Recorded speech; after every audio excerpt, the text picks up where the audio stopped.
Hi, I'm Michaela Cahill, and this is my presentation for Scientific Enterprise. I researched the discovery of anesthetics. Nitrous oxide is a naturally occurring gas that is colorless and almost odorless. It is non-flammable, and it can be used as an anesthetic and an analgesic, which is acting to relieve pain, and it is also known as laughing gas.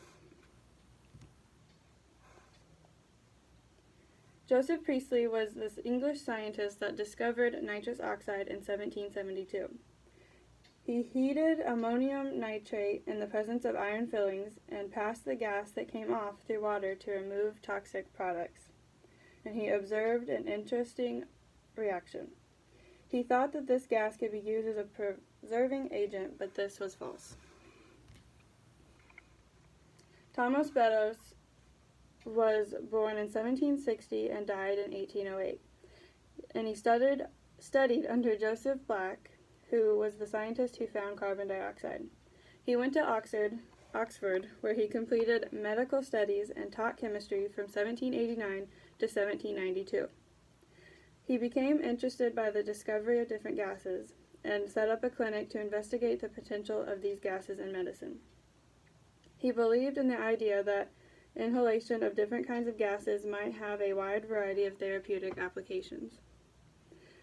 He believed in particular that breathing hydrogen might cure consumption. He moved to Bristol, where he practiced medicine while obtaining funds for what became the Pneumatic Institute in 1798. But he needed an assistant to help him with his chemical work. And this is where Humphrey Davy came in.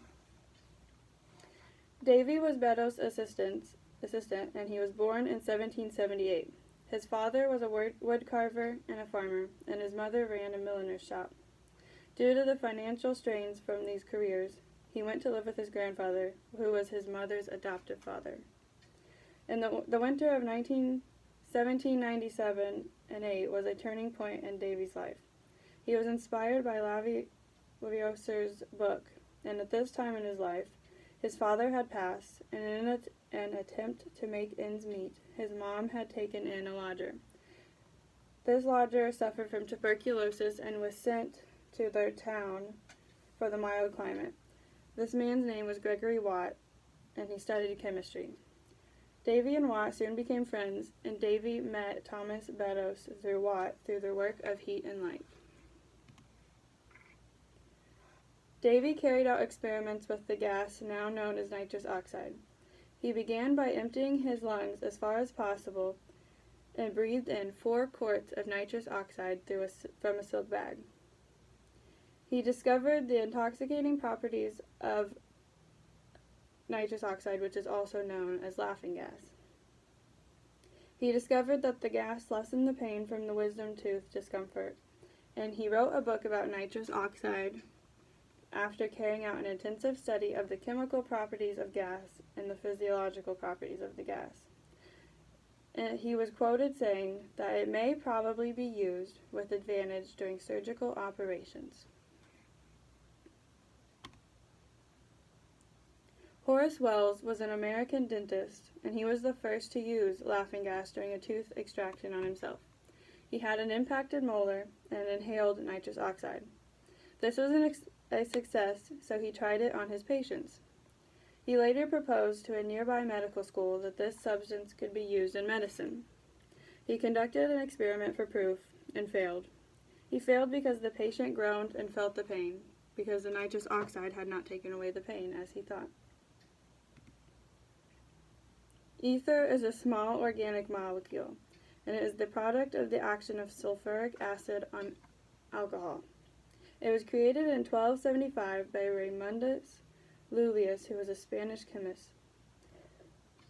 It resulted in the realization that vapors could generate a pleasant high as a recreational drug, and it had hypnotic effects. In America and England, individuals enjoy the intoxication of ether.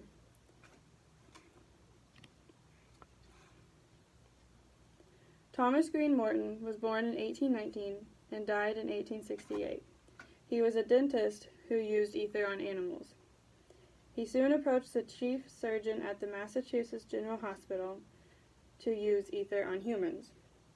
They used ether on a 17-year-old boy, Gilbert Abbott, who had a neck tumor.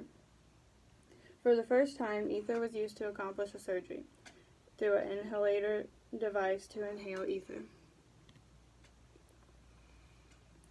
As technology advanced, so did inhalant systems. New inhalants were invented, and old ones were revised. Inventors sought to create the most comfortable and most convenient ways to inhale the gases.